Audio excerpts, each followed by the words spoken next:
Well, good day, everyone. Well, Yes, hello. yes, welcome to a special edition of Leaders and Learners, where today we are celebrating Wear Orange Day for Moms Demand in Everytown. And I have one of the most special people that I have encountered since we've been on this mission, this journey to help solve this gun violence problem in our country. Like, oh my Yeah. God, Miss Julie Skon, introduce yourself to the people and let them know kind of how you got involved with Everytown and Mom's Demand as an Okay. Everytown fellow.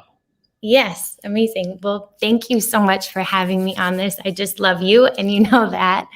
And this has special meaning today. You know, it's, as you said, it's kind of Wear Orange. It's the kickoff day. And well, first of all, I'm Julie Skon. I met Tanya through doing our Survivor Fellowship with Everytown. So I'm a fellow gun violence survivor. And I think we could talk about what that means, because it confused me for a little bit at first in joining Everytown.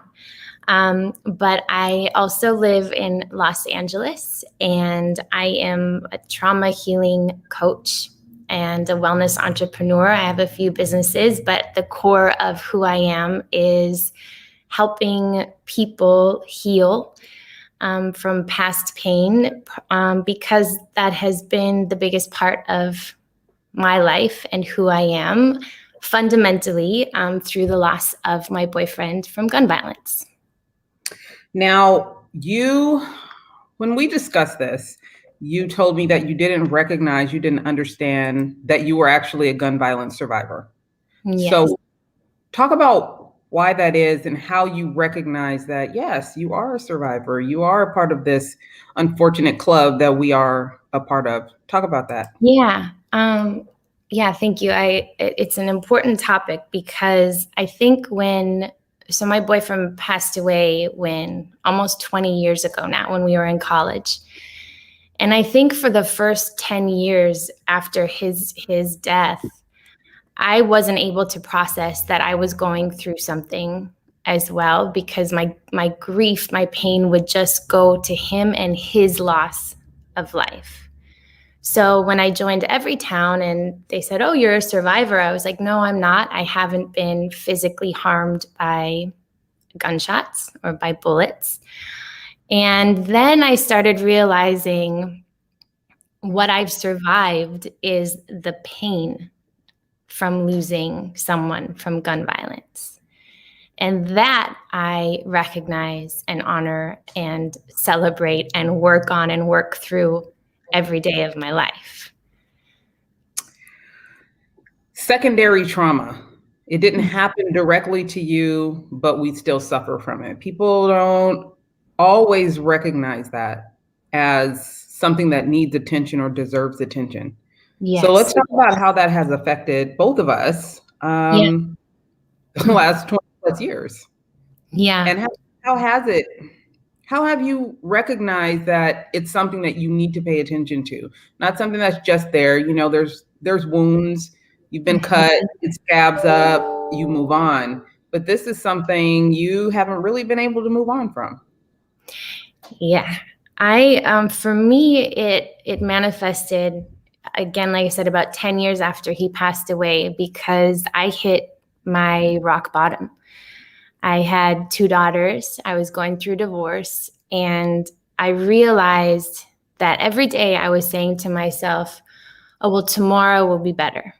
Tomorrow I'll feel better. I just need to get through today to feel better." And finally I was like, enough is enough. Like, I'm not taking care of myself. And I was, for all purposes, for everyone on the outside, they're like, "Oh, Julie's great. She's got this." But on the inside, I was torn apart, and I needed to go back to step one of, the word self-care is overused, but it's really true, of learning, to love myself through the process of healing, learning to even vocalize that I needed to heal, doing a lot of trauma work, trauma coaching, and trauma therapy. And yeah, I think a lot of it is just finally getting to that place of that recognition of like, I need help. I'm hurting. How about for you? I bring up the wound because I think people have always felt like when something happens and then you get over it. Like we do have that segment of our country that just thinks something happened, move on. Trauma for me feels like a wound that never completely heals.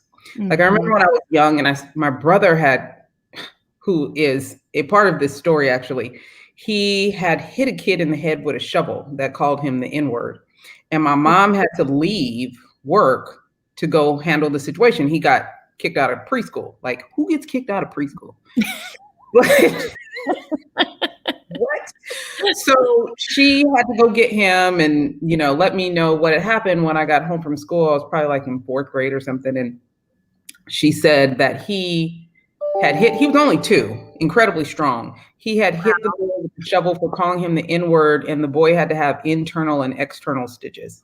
I had never even heard of that before. Wow. For me, trauma feels like internal stitches, and sometimes they get better, but something can trigger that pain and bust those stitches open again, right? So then you're almost starting from scratch sometimes when you've been re-triggered through whatever happens in society to bring back that pain of either the trauma or the post-trauma mess that's left. We have to recognize when trauma happens, there's some kind of aftermath, some kind of kerfluffle that needs to be dealt with afterwards. And even that can be a high level of pain to deal with and sort through and figure out before you can move on, because you can't fix a problem until you recognize that there was one. For me, watching my mom get shot at the age of 5 and watching her boyfriend die was intense. So there have been times in life you could be watching a show, depending on how it resonates with you, it can re-traumatize you. Yeah. And I don't think people really understand, if they haven't even acknowledged their own trauma, that sometimes things happen that can re-traumatize them. And then that sends you back into a whole new tailspin. So when people are sitting around like, just anxious or upset and sad and don't know why, if they dig hard enough or they get the help they need, they will figure out what it was that set them off, which then will put them in a position to acknowledge what had them there in the first place. Right? Yeah. You said something to me when the first time we met, and it really stuck with me because it was kind of like, we need to recognize and be okay with, we've been through shit and that we are going to get triggered, and that's okay. And that's normal, and here we had this beautiful weekend of learning about how we can be advocates for Everytown. And a huge majority of it was based on self-care. Yeah. And even just saying, oh yeah, okay, I have been through something. And everyone, trauma is relative. Everyone's been through something. But like you said, it's the awareness of, okay, I'm feeling like my heart is racing, or I have a stomach ache, or I think I might cry. And it's acknowledging it, that's okay. And then what is your plan to take care of yourself afterwards? Because again, if we brush it under the rug, it's just going to persist. It will. It's like a wound on the inside that you can't really get to. So I can't get in there and put Neosporin on it. I have to find internal ways to deal with this pain that I've yet to recover from. Yeah. It's healing, but based on societal norms, things will continue to trigger me. So then it comes down to coping mechanisms and techniques on how we deal with that and how we run through those things when we've been re-triggered and your anxiety, you have anxiety, or you're having flashbacks or PTSD, those types of things. But it's crazy. It can be crazy, and it can hit you at like random times. Yeah. You're just great and life is amazing. And you think, I've healed, and you can think about this person without breaking down in tears. And then all of a sudden you have a day where you're just like, yeah, no, not today. Yeah. Oh, for sure. You just wake up that way sometimes. And I think too, the social media and the news and just the statistics of people who lose their lives and are affected by gun violence is so outrageous that it's hard to not get passionate and have feelings and get upset when it seems like there's so much progress that still needs to be made. Absolutely. It's one of those things that I said to you when we first met was that I had to learn how to acknowledge that something had happened. For some people, that can be a level of shame, right? Mm-hmm. But mostly it was because no one had ever acknowledged it. We just moved on. Everybody that was a part of what happened just moved on. And they always think kids are so resilient. So it happened to me as a child. No one ever asked how that child was doing. No one ever followed up to see what life was like dealing with life as a gun violence survivor. We just keep going. And they think kids are resilient and they'll get over it and they'll forget. And that didn't happen. And one day I did take inventory of the plethora of things that had taken place. And I was like, this is a real thing. Yeah. Like saying it out loud, like saying, this is what happened. And this is what that felt like back then. And this is what it feels like sometimes now. Yeah. You work with people that have been through trauma and drama. Yeah. Drama brings trauma. Yeah, that's true. I do. And then how do you deal with that being a trauma survivor? What I think it's the most rewarding work, I'm going to call it, I've ever done, but it's, I get just as much out of it as there's this process. It's called the E4 trauma method. Okay. And when I first did it, it was kind of my last step, I'm going to call it, even though we know that we're always healing. But the last step that I needed to do to really progress and be able to actually have conversations like this and to be able to work with other people. And within it, so trauma lives within your subconscious mind, right? It's kind of like you said, that inner wound.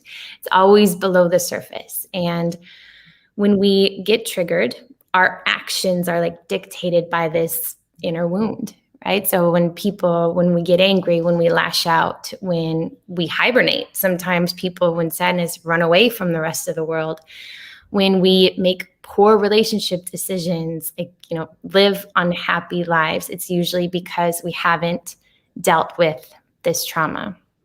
So what I do when I work with people is we actually go back through the traumatic incident repeatedly over and over and over again until you get so tired of talking about the situation, where it could be before. Like for me, it was, talking about the moment that I found out that my boyfriend was killed, that he passed away. And it still makes me emotional, of course, but I replayed the story until I was like, okay, it was like, oh, I walked down the street and I saw, like I was so over it. But then within it, you have these commands that your body puts in place. And one of my commands was that I was broken. I thought I was broken. And until that realization came into play, I was like, I'm not broken. I'm whole. I'm healing. I'm a full person. But if you think you're broken, you can't ever, you feel like you need to be fixed all the time. So in trauma sessions with other people, I listen for what these commands are, and then we bring them into the conscious where they're able to be solved and healed, and they no longer run your life, which is just profound, because within an hour you can see someone go from oh wow, I was abused as a child, and now I'm a strong woman, like living my life, making powerful decisions. It's just it's the coolest thing. I always tell people when they are storytelling, whether it's for work, for PR, for whatever, don't just tell people how you feel. Walk them through that, how you got from A to B, how you Mhm. got from B to C. Walk me through that, like what that felt like and your fears and your worries or what that felt like in your body. So when Yeah. you talk about trauma, your own trauma, where do you feel it in your body? Mm.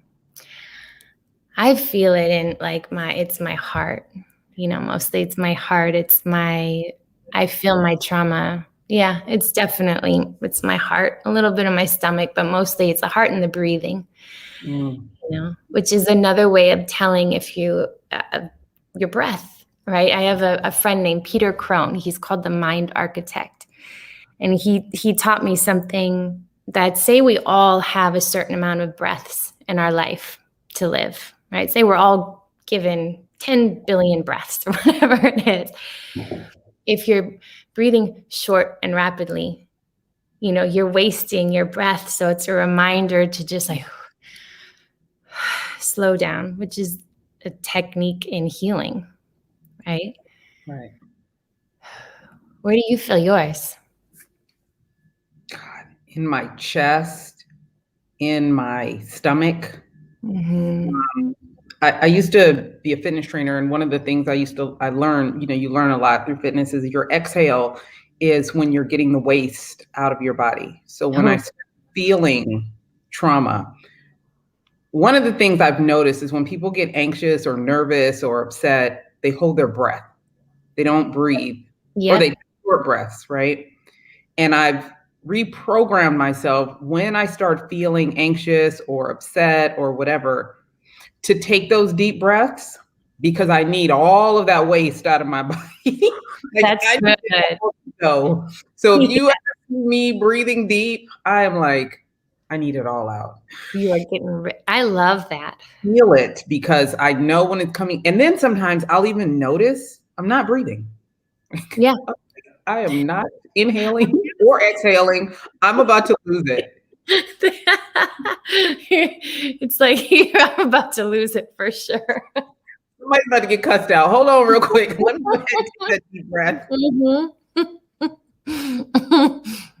I know that exact feeling you're talking about, Mom. But I used to rage. I used to rage a lot, even especially in college. Like I would get so angry, I would scare myself.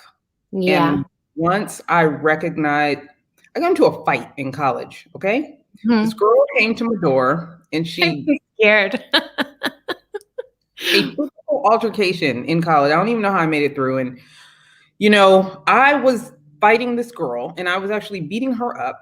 And then I started crying. I was Yeah. like, what? Something is wrong with me. Because Something is wrong with it was me. you had to let it out. I had no idea what I was letting out though. So this was well Right. before I recognized that I suffered from PTSD. It was well before I recognized that I had been dealing with trauma without any help or even acknowledgement of the issue. But Right. I didn't like how that felt. Like No. that was probably a moment where I was like, I am not okay. When did you start getting help? Probably towards the end of my college years. Part of that was acknowledging that I had been through a lot, but Yeah. also that my mom had been through a lot too. I used to be so angry with her about all that I had been through, right? Mhm. That I couldn't even see that I was still suffering from what I had been through. And I don't know, I think she was the one that actually taught me to not be so judgmental about people you don't really know their story.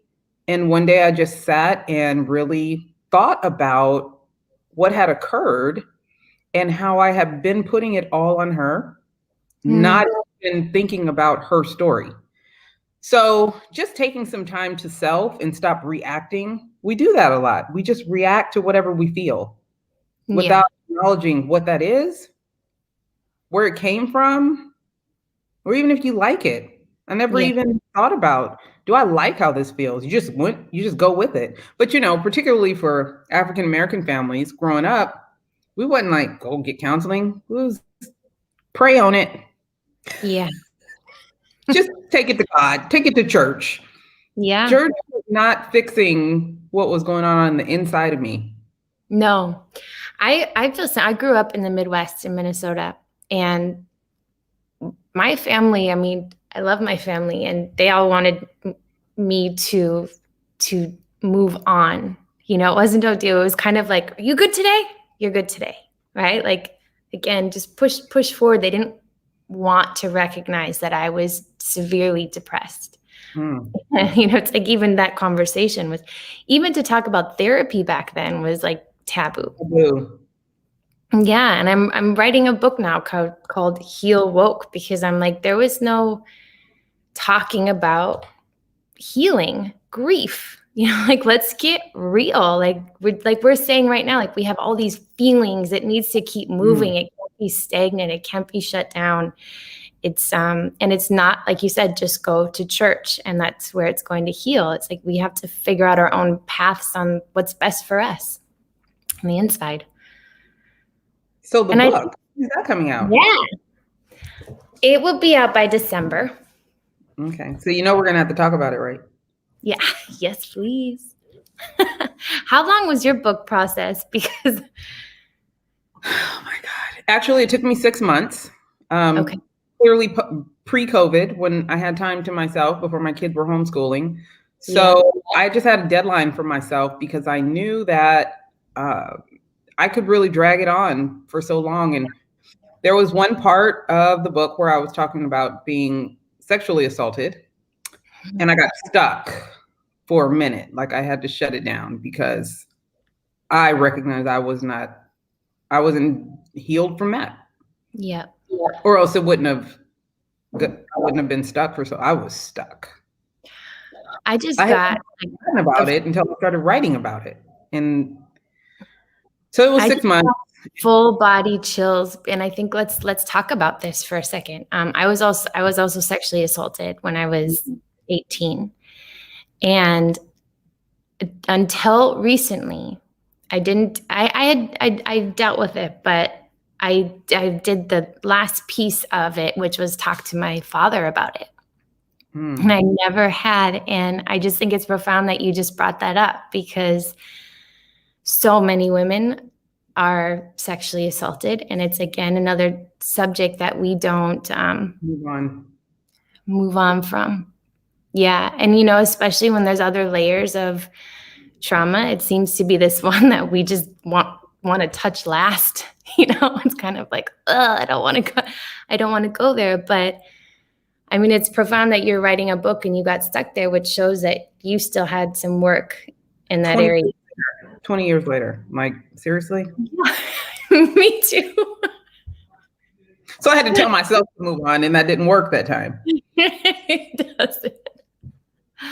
Oh, wow. Yeah. How did you work through that? Yeesh.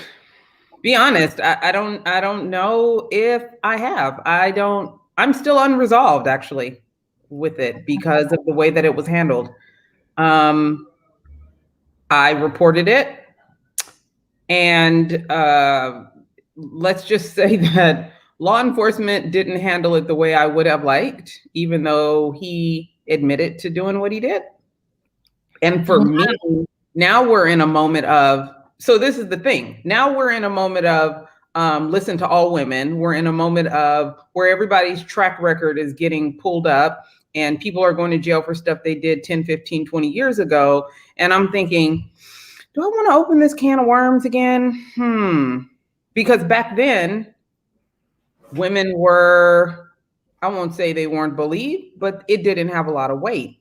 So there's an opportunity to revisit the situation. So, I've kind of tousled with that for a bit. Mm-hmm. And I don't know, I'm still like, because I don't like when people feel like it's okay for them to do something that harms other people. Even when I wrote my book, though, it wasn't about me. It wasn't about this Tanya. It was about the 5-year-old. It was about the young Yeah. girls that I've mentored. It was about the girls that I've coached. It was about any young person that goes through things and they don't know if they'll be believed, if they'll be protected, if they can heal, if they can move forward. It was about helping them and letting them know you can move forward. You Yeah. can still be productive. You can, no matter what your background is, decide who you want to be in this life and being an example for that, right? Yes. So I still don't see where that situation has been turned into a um I haven't done anything with it, I don't think, to be able to help anybody else. I You know, understand. it's just Yeah. there, it's out there floating around. And I don't like that, because I do feel like when people go through things, it definitely should be an opportunity to help others, give them, some thought leadership, or just keep them from having to go through the worst of it alone, give them some support in decisions that they make. And that is still unresolved because there was never really any resolution. Yeah. Which I think often there isn't. Right. Many times there isn't. Yeah. Probably probably the majority of. And even when there is a resolution, it's not like it's justice. Even if so I think you're right. I think it's kind of coming down to what decision is best for you Yeah. to move forward, because Like, I feel like I want to call the officer that I talked to. I want to feel like I want to talk to who processed it or who decided to close the case, even after he acknowledged what he did. Like, how does that decision equal justice to you? Mm-mm. Even if it's just conversation, I feel like there's some conversations that haven't been had. Yeah. On top of the fact that even when I look at the gun violence piece, and I wrote the book about it, as much research as I did, I was still left with so many unanswered questions still. Yeah. Yeah. So, it's just that being at peace with what you don't know. And I'm Yeah. nosy, I'd be wanting to know. Yep. Like, what made you leave a dead body in the house with kids? Like, I want to ask somebody that question. Like, what were you thinking? Yeah. But some answers I'll never get. So it is what it is. Yeah. I feel like if you feel called to ask those questions, that you should, even, letting go of the expectation of a result. Yeah. So we're wearing orange today. Yes, we are. And since we are supporting a cause, our, gun violence prevention, gun safety legislation, Yeah. gun control. I'm all for gun control. Many people say that's un-American, but listen, my thoughts are, especially as a child, your constitutional right should not supersede my human right to No. live and Yeah. pursue happiness. So I want to know what this organization and this day means to you. This day, I think, I was reading about it all week, with the emails and things coming in, and that this week started from a young girl who lost her life when she was 15 in 2013 in Chicago, and her friends wore orange in order to bring awareness to not only gun violence, but to gun violence survivors. So I think my feeling going into today and this weekend and the Wear Orange is that, at this point, we are all touched by gun violence. I don't think anyone can say that, well, some people probably, but I think it's a coming together, and it's honoring survivors of gun violence, and really, diving into how we can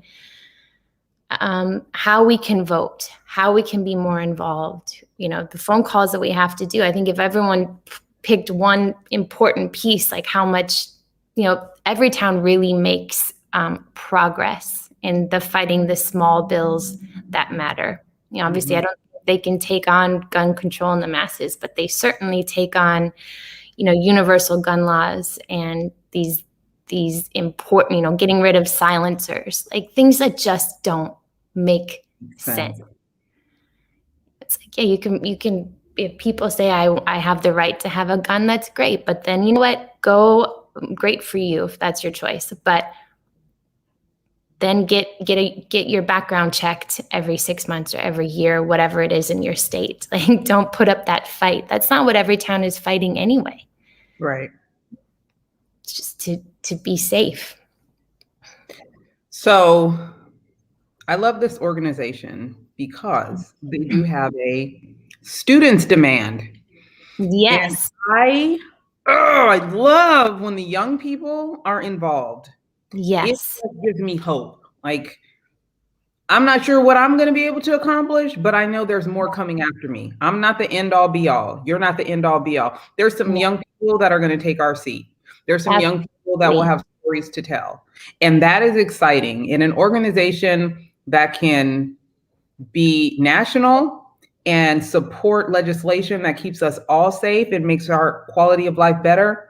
And then they have for a student organization also, I was like,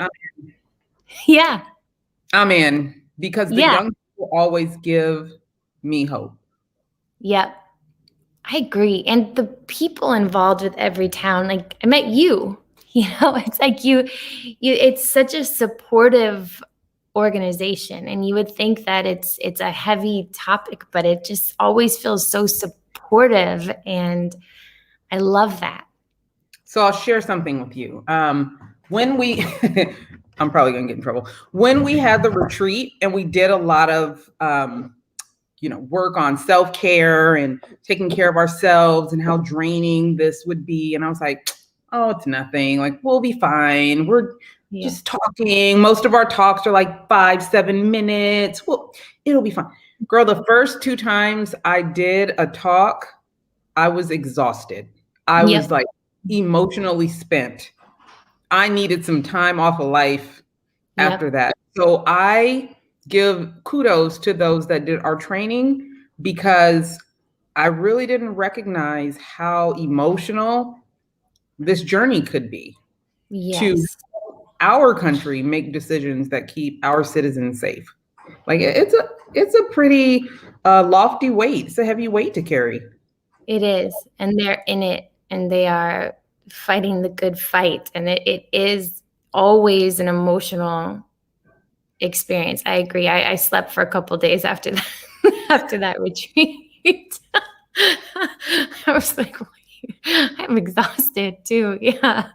I got an email from like our California state organizer after the last talk I did, and I was so spent, I probably didn't get to it for about 48 hours. I was like, that was a lot. But the way that they have it set up is so that our legislators and those that are also looking to support our organization get all of us and get the best of us and get our passion and fuel for these fights that we put up. But it was eye-opening for me. I was like, I'm tired. Yeah, I know. And funny too, because we applied to do the fellowship, right? So my expectation of myself was to be like, I'm 100%, I've got this, and I'm going to learn everything. And then I'm like slumped down. Okay. Can we be done now? Yeah, that's why they sent that amazing self-care box, because they knew. I'm like, they know something. So funny. My son came in my room last night, and he picked up the neck warmer massager thing. That thing. He was like, "Must still use this?" Absolutely. Best thing ever. Mine. That's my self-care. When y'all get on my nerves, they knew I needed it. What do you guys have going on this weekend? A lot of work stuff for both me and my husband. We're both entrepreneurs, have our own business. So I have some writing deadlines going on, but I always try to catch some waves at the beach. That's my coping mechanism. That is my, fresh look at the world when things are a little heavy, and sometimes when they're not, to keep me focused. Yep. It's really a reminder of we can only control what we can control. Mm. Yeah. Our response to it. So that's my reminder, my fresh view of the day, and then we just get to it. And baseball, we have a lot of baseball going on. What about you? That's fun. Yeah, it's actually my daughter's last day of 5th grade today. I know.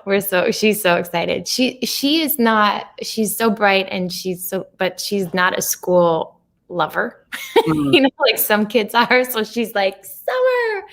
And I'm excited too that, no more online school.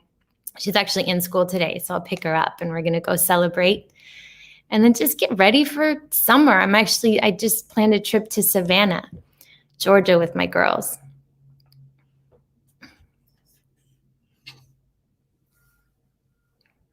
I think you just paused.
Hi, Cherie. I can see, I think Tanya lost signal, so I haven't heard from her yet. But Cherie, I was just able to see your comments, and thank you so much for being a part of the conversation. And I'm sure Tanya and I will hopefully do this more often. I love, it's important to talk about these subjects that are deep and life-changing. And if you're still seeing this, please wear orange this weekend and honor survivors of gun violence, and follow Everytown. They're an incredible organization. All right, thank you, everyone. Have a beautiful day.